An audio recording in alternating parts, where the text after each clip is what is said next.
agus bhór géad fáilte roimh chuig Bleaist Eolaíochta ESB TV atá curtha ar fáil ag an RDS. Is Misha John. Agus is Misha Clara, agus tá sceitmíní ar an anseo, mar cé nach bhfuil an Bleaist Eolaíochta ESB ag tarlú maris gná, tá chlár bréver, splódrach le gach rud a bhfuil iontach faoin imeacht curtha le chéile a gcuin díomh. Sin ceart. Maris oldíomh tá Bleaist Eolaíochta ESB ar fád faoi ceisna a chur faoin domhnmór himplairn. Agus an rud ná don chuid is módan an sí an eolaíocht freagrainn na ceiste. Tá an eolaíocht i ngach Agus le linn chlár an lei inniu, beimiid ag fólam faoi go leor eolaíochta simúla. Beag an rúgra Stoirmeacha Mark Robinson in éach linn, agus tá sé mar fust aige dul in dhia tornado. Le roigh sé linn faoin eolaíocht atá buinteach le Stoirmeacha, agus céirdíad na cineálacha Stoirmeacha atá feice aige thar na blianta. Chomh mála sin, ba dturgnaimh a dhéanamh againn in éach le Mark an tolaí, agus ní amháin go méid sibhan an cuid na dturgnaimh sin a Athruithe, ba cín ómhór a dhéanamh aige taobhann den RDS. Tá na cín seo níos mó, níos don séirí, agus níl siad le trí le goibh sa bhaile. Se, de réir Mark, seo an ceann is deachar go dtí seo, so tá agsúil go mór le sinna eá. Ach ribh sin ar fad is brálín ceisna a isrún seo ag an Bleaist Eolaíochta ESB. Ar smaoinigh tú riamh cé áit a déan de chuid brúscar tar éis de é a chahabh amach. Se, John, balín an láirí brúscar é? No, ach tar éis dóibh é a bhailú. Cá déan an brúscar an na musci brúscar agsúla. OK, so tá is a gom go bhfuil busci agsúla ann, ach níl is a gom cad a tharlaíonn don bhrúscar tar éis go a bheith bailithe. Ceist má í sin, John? Well, a rénos rinne mission misrúchan féin ar an gceist. Ach tá me géirí fáil amach céir de gapan sibse. An mo lis a gcuibhse, cad a tharlaíonn dá bhórgcuid brúscar.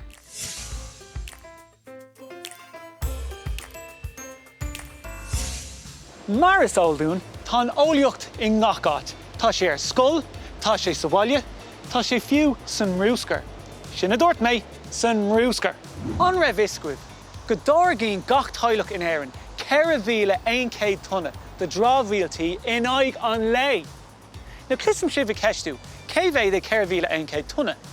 Well, tá 4,100 tunna cuidirm le 2,000 agus 50 clúisteán.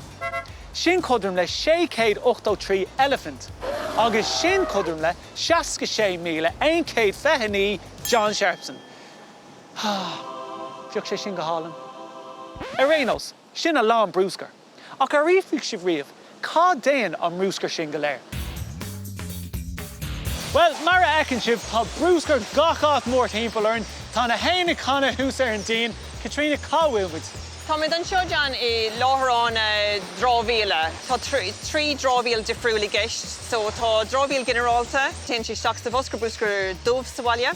So sin rudí nachhfuilin ná achrasálaí anamharthú, agus rudí nachhfuilin ná compostálaí anamharthú. Agus Katrina, céirt faoi an boscar brúscar down, sin an boscar brúscar compostála nach cha? Sin an boscar brúscar na bhfuil ábhar orgánica dul isteach an, so cosúla craccan ó turthaí nó glasrí nó bhíonn tú ag dul bhú bia agus gearcán ón Guardian freisin. Agus an ceann déarnach ná an boscar brúscar glas, sin an achrasáil nach chuil. Cinnte, sin an ceann na bhfuil ábhar ag dul isteach an bhfuil ón achrasálaí anamhar, cosúla páipéir nó pláisteach nó canístán mar hampla. Well, ní riamh is gom cá neachaí an stuff sin sa boscar brúscar glas, mar sin tá muid chun níos mó eolas á láthair.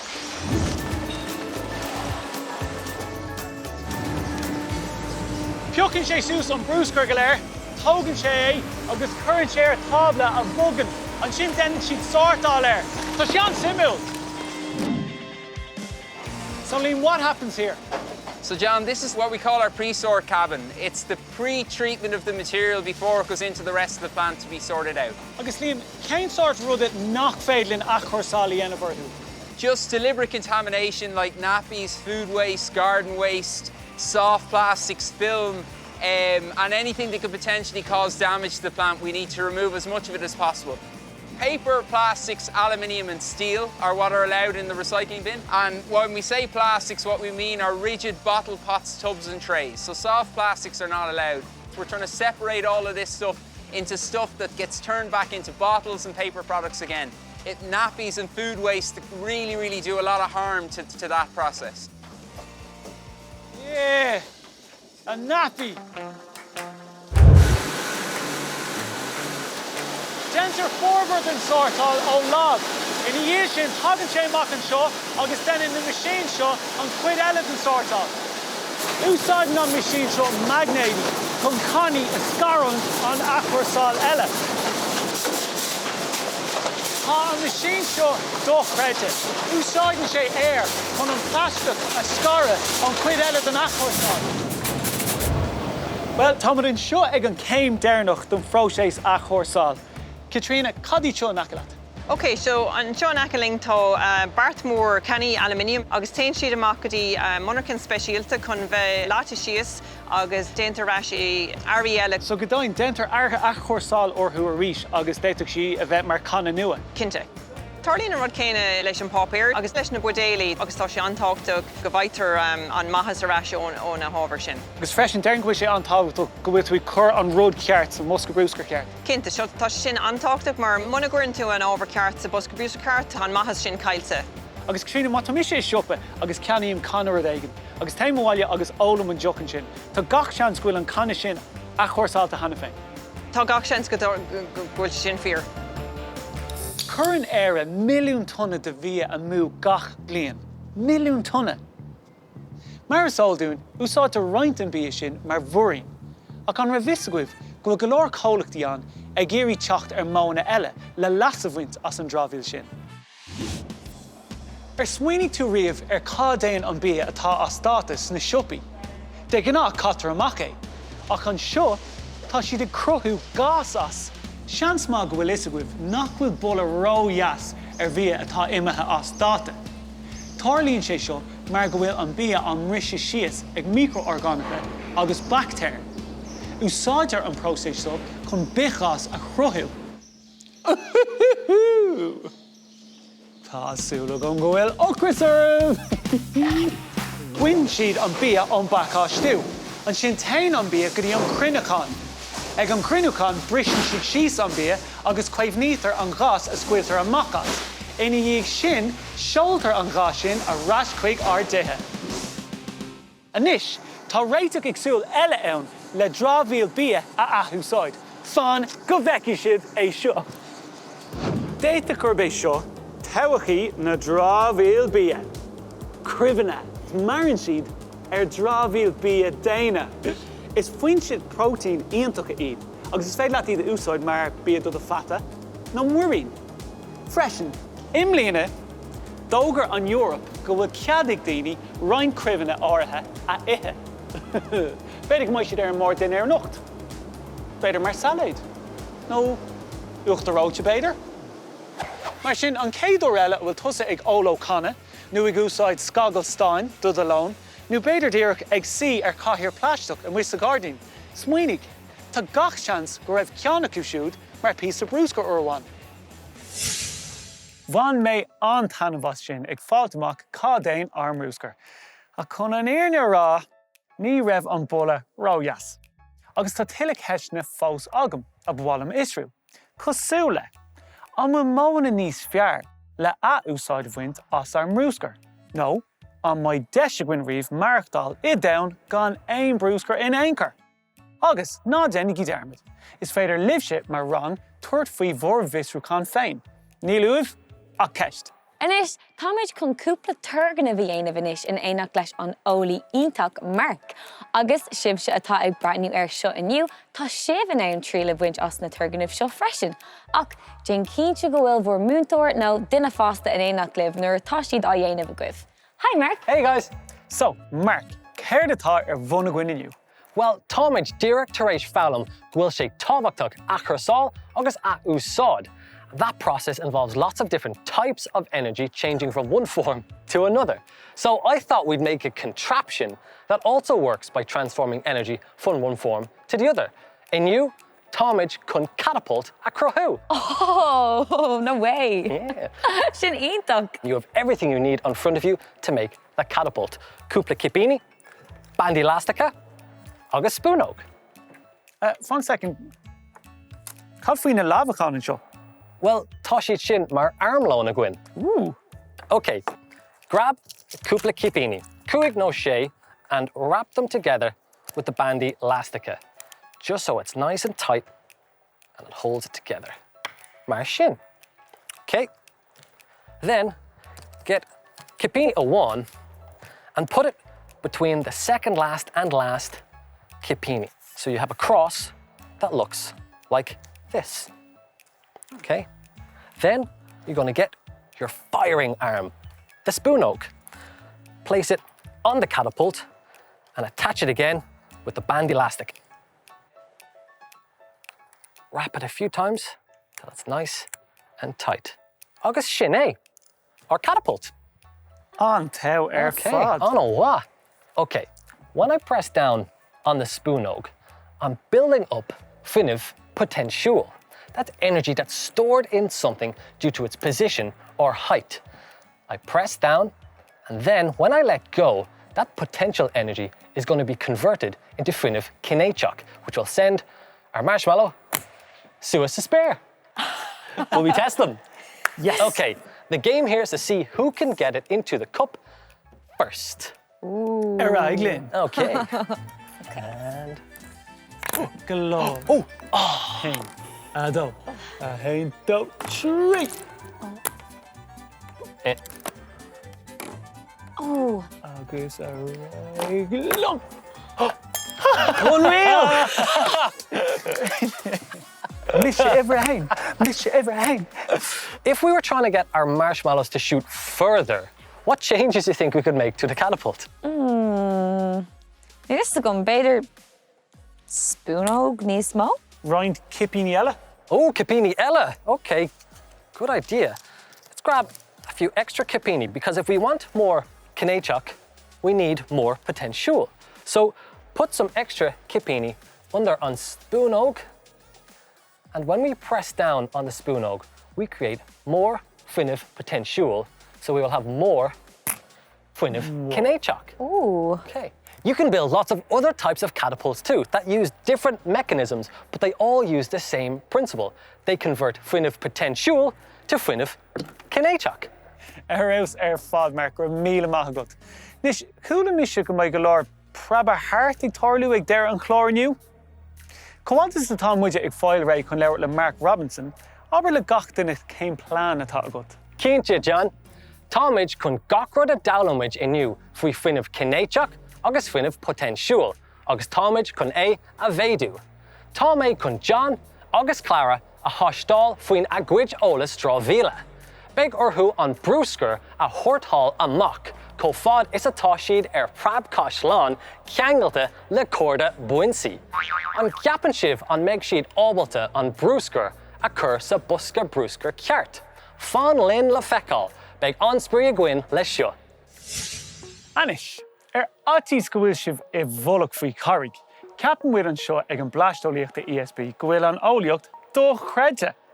Ach ní sinna a bháin a gceapan sin. Tá go leor daoine an sin a bhfuil an grá acu don eolaíocht, agus tá postna do chreide acu a ligean dóibh plé leis an eolaíocht gach lá. Agus inniu tá fear inar gcuideachta a bhfuil éagsúil or fórmhór na ní. Seachas fannach taobh stiit nuair atá stoirm ann, bíonn sé I lár an action. Is ruga stoirme profisiúnta é. Mark, conas atá tú? Dia Gwydol! Dia Gwyd, Mark. Now, céirt é rugar stoirme? Well, a storm chaser is somebody that quite literally goes and pursues severe weather. And that doesn't necessarily mean just tornadoes or just thunderstorms. I have been out in almost every kind of weather you can imagine. I've been out in thunderstorms. I've been chased by tornadoes. I've been in the middle of 23 different hurricanes. Scanrúil go leor, Mark. Ach inistum, cad é an rud is fear faoi dubh The best part of my job is getting to travel and see things that most people will never get a chance to see. I've stood beside lava lakes as the lava is boiling and just incredible things. I've had to dodge lava bombs as they drop around me. And I get a chance to get a different perspective on, living on this planet that we all sort of inhabit. And I think that's one of the best things about my job. Mark, ar bhfuil tinseach tú riamh? Absolutely been close to being hit by lightning more than once. That is actually the second largest danger that any storm chaser faces. But because I'm inside the car right now, I'm actually incredibly safe from lightning. And it's not the rubber tires. It's actually something we call the Faraday cage effect. So if a lightning was to strike the car, it actually wants to travel around the outside of the vehicle rather than through the vehicle itself. But I can tell you the closest I've ever been, and I was inside the car, was about, I'm gonna say about 3 meters away. And that is so loud and so bright.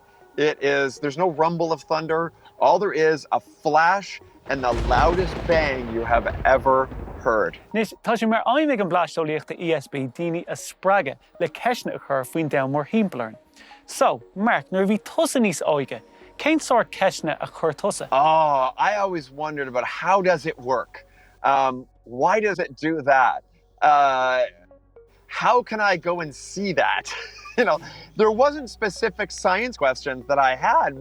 It was more like, I want to know more about this world, and that has never stopped. Like, one of the things that I've found out, the more I know, the more I realize that I don't know. So that for me is what I would ask myself as a kid, is those big questions. Anna bhat fad. Nis ag caint faoi ceisne, tá ceisne iontacha seolta is seachún ó fáistí. Seo ceist ó dara. Lig mé mar gheall de chuid Athruithe le bulcán Stoirmeacha sneachta agus fiú Hurricane Sandy. Cén ceann a bar leis agus cén fá? Slán! Oh, that is such a good question. When I look at the different adventures I've done, they're all my favorites because each one of them has a unique character to it. So climbing down the center of a volcano was one of the biggest thrills for me because as a kid, I absolutely loved volcanoes. I wanted to see a volcano since I was like 3 years old, and getting a chance to actually go down inside an active volcano, absolutely the most incredible thing. Ítach. Okay, seo ceist ó Brendan. Cén fá an tornado prú cone? Oh, wow. The reason the tornadoes are in that shape is because they're just an expression of the storm itself. They're an expression of the energy within the storm. To get a tornado, you generally need the center of the storm to be spinning. So think of figure skaters. You'll watch them. They'll put their arms out and they'll spin, but they'll spin very, very slowly. But as they pull their arms in, they begin to speed up. They begin to spin faster and faster. And that's kind of how supercell thunderstorms work. Anna bhat fad. Okay, ceist a gcuin an seo ó Bhoia. Tá mó ceist ditna an thuaidh tú go dtí Mount Vesuvius a Pompeii.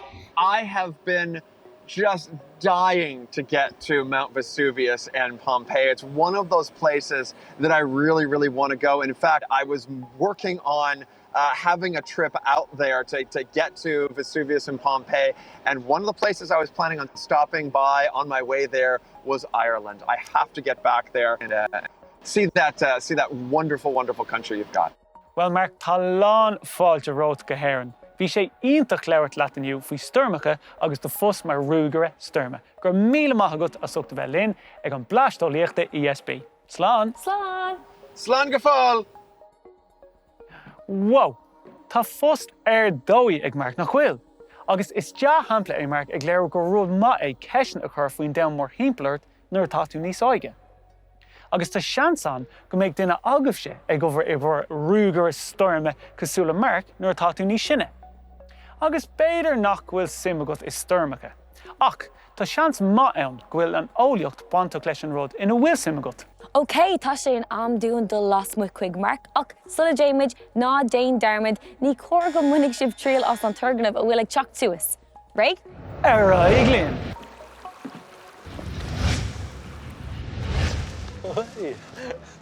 Céirt said. Mark, cén fá bhfuil muid ghlas de suas mar sin? We're here at the RDS agus a new tá dúshlán a gcuimh. Ooh, it's even on Turkey Duine. Níos luatha sa lá, dabhraímid faoi achrasáil agus a úsáid. Sha. And in studio, we learned about different types of energy and how they can be converted from one form to the other. Sha. Well, sure div, waste, bingy run. Bingy run, ceir é sin? Tá an birchagriv over molly her brúscar, you have to get as much rubbish as you can from the top of your lane into an buosca brúsca ceart at the bottom of your lane. Well, ní mór an dúchláin é sin. Not so fast. Ní amháin go mbeidh sibh bouncy castle, which is pretty tricky in itself.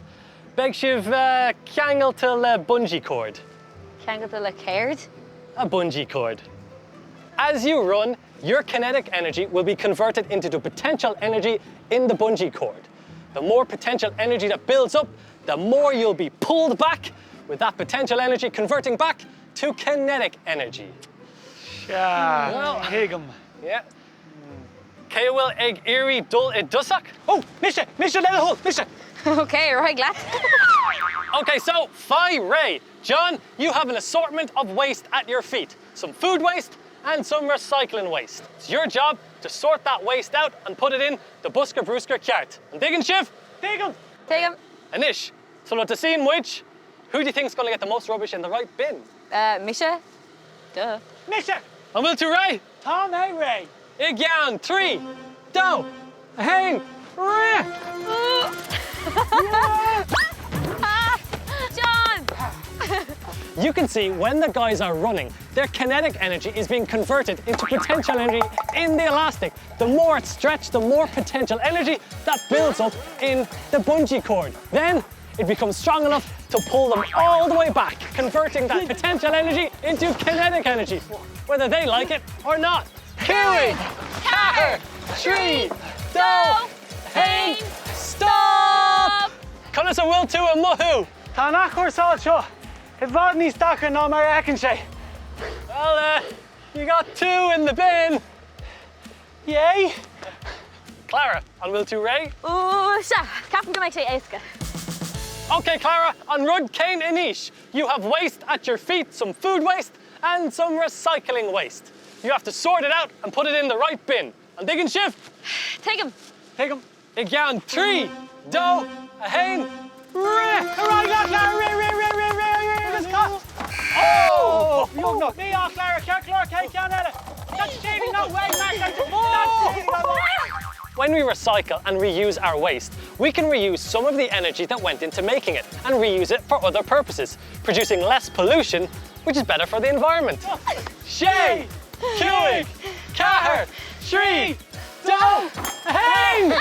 Stop! air on clinging. Clara, cunnas a will to a muhu. Oh, tá mé an tuirseach. Bhí sé sin Jacker. 4 to 3 PC sa buosca brúsca ceart. Woohoo! Bill with me! Woohoo! Okay, Clara, a mock lat. Tá mis is scrista in ígan obair sin go léir. Tá go leor Fhuinneamh caite a gcuin ag chur an brúscar sa buosca brúsca ceart. Agus ag fólam faoi Athruithe ag an am céine. Well, níl an áit róghlan, ba ceart dún glanasús. Cá an cáú ní glána suas. Níos sin chorm. A chorb, lever dó. Gurmá gut Mark, well, sin a bhfuil úna bhí golóir sprí a gcuininiu ag fiosrú céin áte Jane ar dramhaíola agus chuna sa crothítar Stoirmeacha. Agus tá I bhfad níos mó ceistena a bhfuil méid ag iarraidh fiosrú, cosúla céim fág bhfuil an spéir gurm. Céim fág go mbeidh ag manfach agus cad a tháinig a dusach an nó an sicín. Sin ceart, agus cuinig, tá eolaíochta I ngachat mór himpelarn. Mar sin, má tá fiosrúchan agah, cur lena agus Ryan Linne ag ESB scienceblast.com. Is féidir le fiosrúchan ranga dhéanamh le chéile, agus fáin sibh aiseolalas ó eolaí. Úine an seo ag an RDS bháilm buíochas sa gábhá lenar nuairthirí go háirithe ar bríomh-uirthir an ESB a thug an ceardún gach bhliain chun an ESB Bleaist eolaíocht ar Rockdale. Slán go fóill!